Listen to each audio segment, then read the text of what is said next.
Hockey's future stars are taking the stage for the NHL entry draft tonight. And while teams hope to stockpile talent, it is not necessarily the first-round picks that pay off for them. Sometimes it's the players who were never picked at all. Tyler Barrow has more on the draft process. It was one heck of a rookie year for Dustin Wolf, who has not forgotten where he was selected in the 2019 NHL Draft. Being a late draft pick, I couldn't have been much later, fourth from last. 21 goalies were taken ahead of him. According to TSN's director of scouting, Craig Button, the Flames knew then what they know now about their starting goalie. There's no way Wolf would have been stuck down in the 7th round. Top half of the first round. Everybody's looking for a number one goaltender. You got to find them. They found them in the 7th round. It's not just the late round picks making a difference. Colorado Avalanche forward Logan O'Connor went undrafted, barely speaking with NHL teams when he was draft eligible.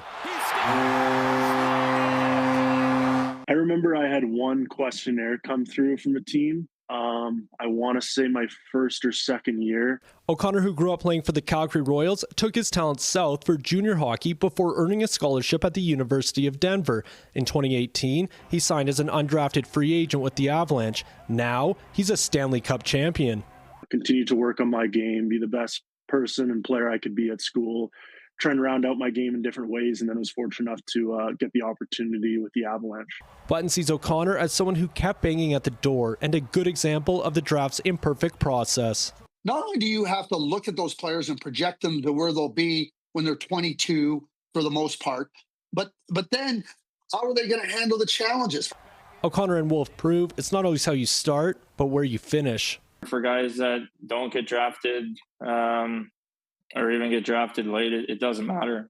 Never really look too far ahead. The thing about the draft is at the end of the day, whether it's the Bantam draft, the NHL draft, my dad always says it's just an invite to camp.